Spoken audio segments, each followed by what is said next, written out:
Bismillahirrahmanirrahim. Assalamu alaikum dear students. This is Sumaira Mumtaz and today we are going to solve the numericals related to model paper that is given from the board uh, for first year chemistry. And the question is, this question is from empirical formula. And the question is 1.367 grams of an organic compound contain carbon, hydrogen and oxygen was combusted in a stream of air. Yield 3.002 grams carbon dioxide and 1.64 grams water. What is the empirical formula? तो हमें ये question given है, तो सबसे पहले इसका data हम बनाते हैं.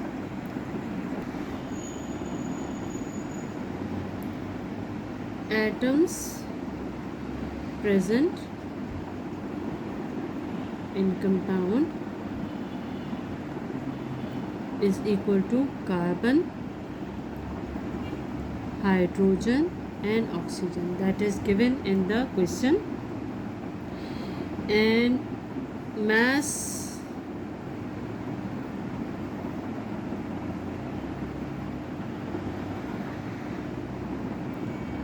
of carbon dioxide is 3.002 grams and mass of water is equal to 1.64 grams.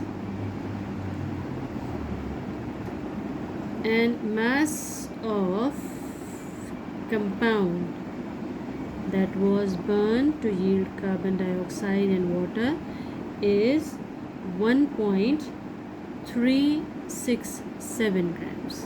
तो टोटल मास जो कंपाउंड का है 1.36 ग्राम्स जिसको बर्न किया गया और उसमें से 3.02 ग्राम्स कार्बन डाइऑक्साइड प्रोड्यूस हुआ और 1.64 ग्राम्स वाटर प्रोड्यूस हुआ. तो हमें अब एम्पेरिकल फार्मूला फाइंड आउट करना है. तो सबसे पहले एम्पेरिकल फार्मूला फाइंड आउट करने में सबसे पहले हमें एलिमेंट्स का पता होना चाहिए कि कौन कौन से एलिमेंट्स प्रेजेंट हैं. तो carbon, hydrogen and oxygen already given है क्वेश्चन के अंदर. और उसके बाद नेक्स्ट स्टेप है जिसमें मैसेज ऑफ दीज कंपाउंड्स या these elements should be known. तो हम ये फाइंड आउट करेंगे इन मैसेज के थ्रू. तो let's find out.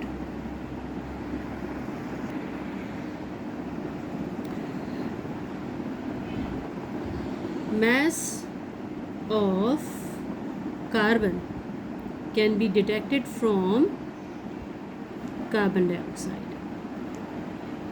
Mass of carbon कैसे फाइंड आउट कर सकते हैं? कार्बन डाइऑक्साइड के थ्रू फाइंड आउट कर सकते हैं. किस तरह से? कार्बन का मॉलिक्यूलर मास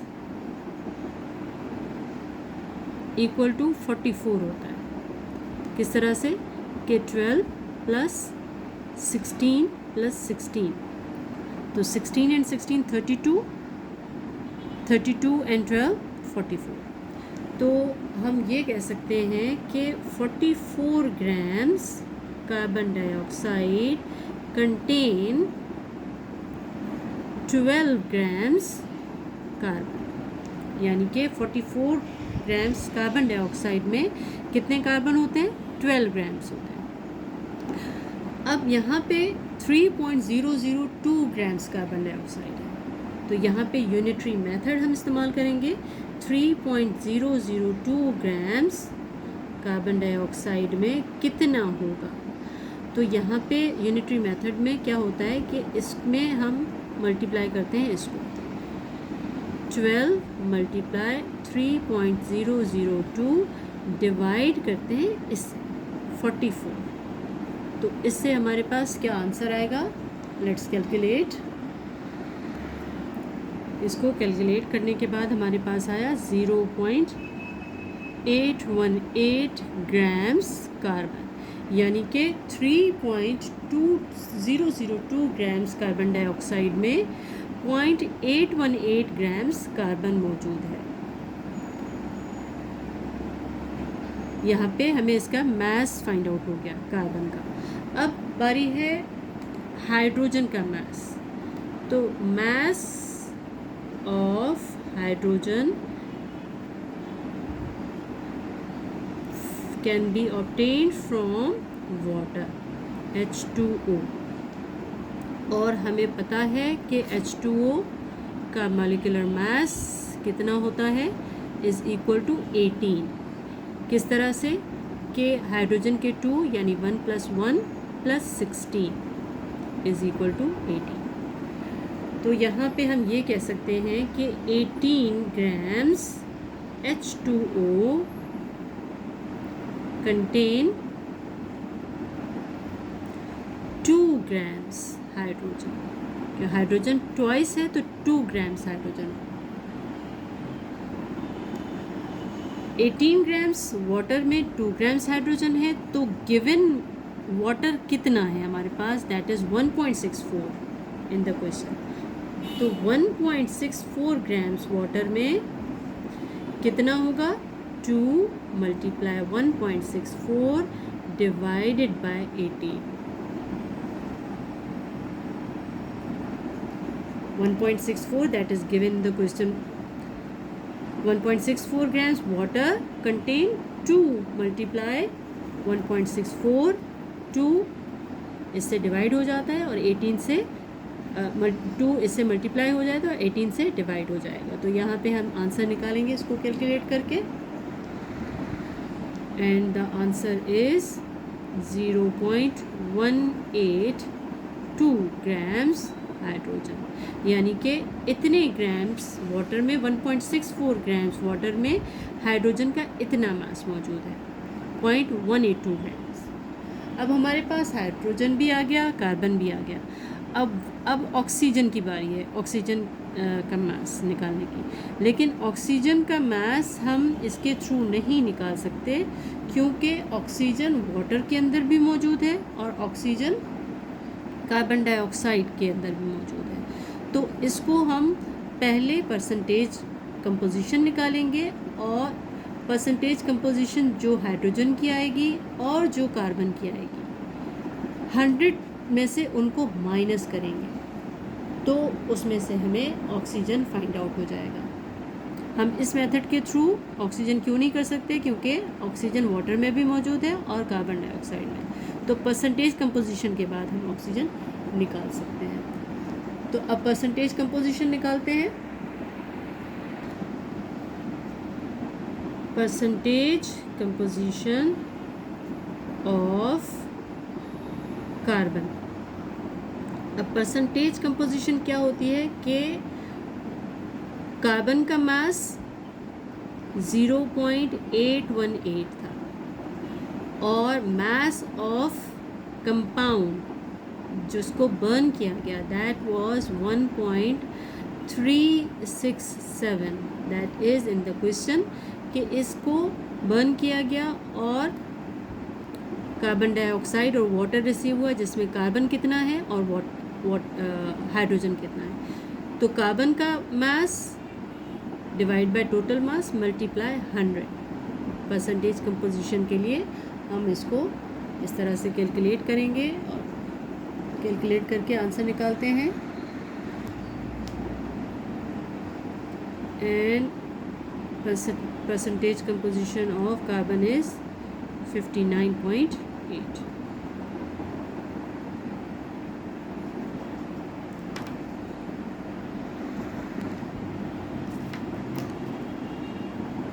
%59.8 कार्बन हो गया।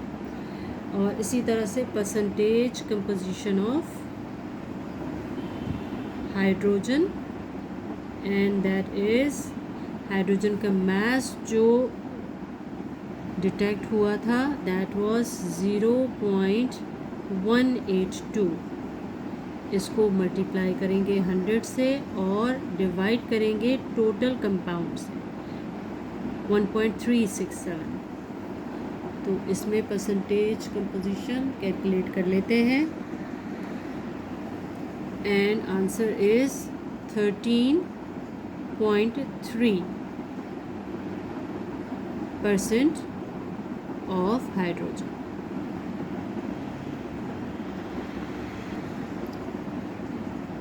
Percentage composition of carbon, percentage composition of hydrogen हमारे पास आ गई।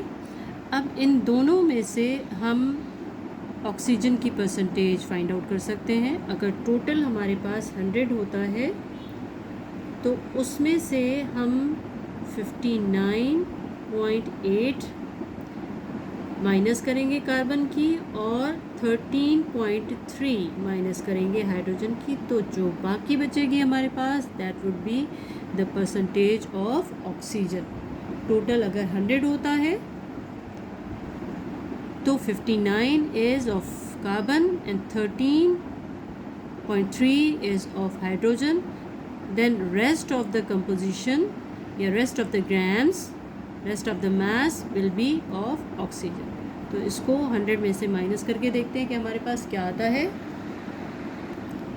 और इसको कैलकुलेट करने के बाद हमारे पास आया 26.9, that is the percentage of oxygen. This is the percentage of oxygen. अब हमारे पास ये मास आ गया परसेंटेज के अकॉर्डिंगली, कार्बन का, हाइड्रोजन का और ऑक्सीजन का। अब हम इनके मोल्स निकालेंगे। Moles of carbon is equal to mass upon atomic mass, and mass of carbon is equal to 59.8 and its atomic mass is 12।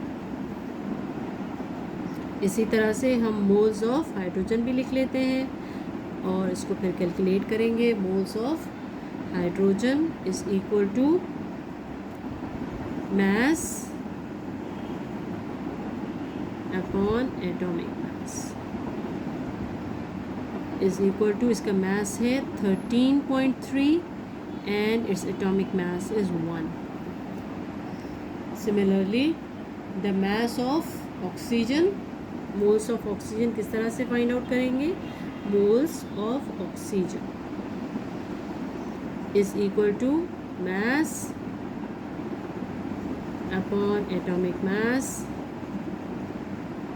and mass of oxygen is 26.9 and its atomic mass is 16।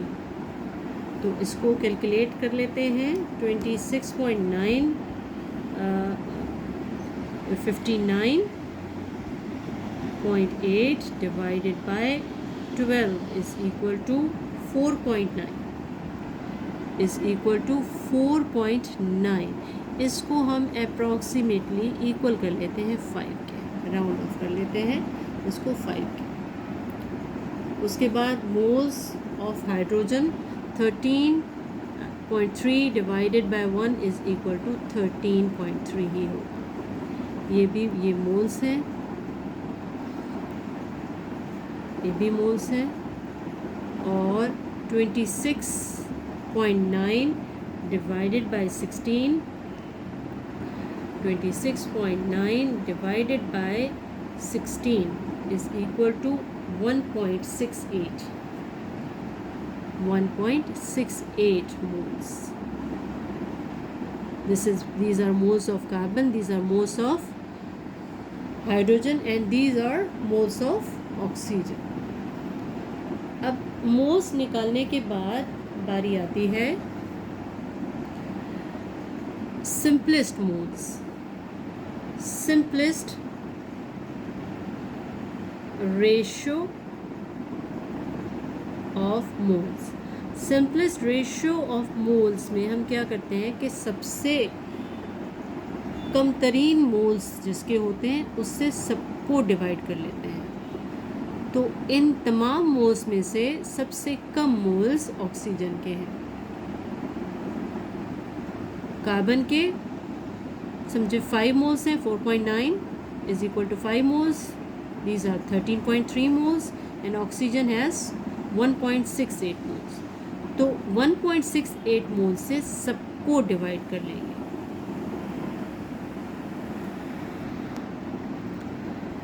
Carbon के moles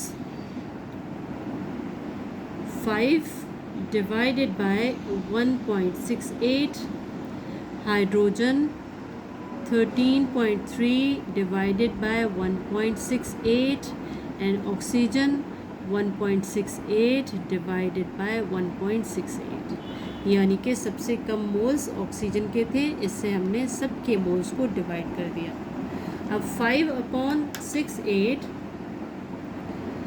5 divided by 1.68 is equal to 2.9,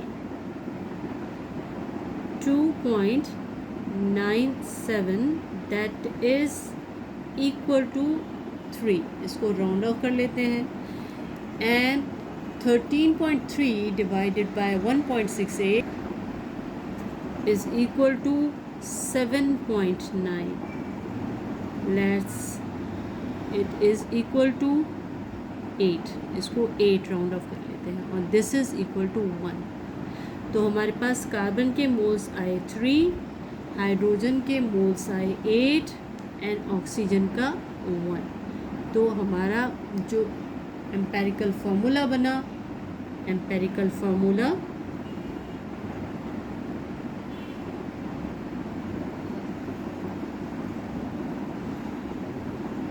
जिसमें carbon 3 है, hydrogen 8 है और oxygen 1 है।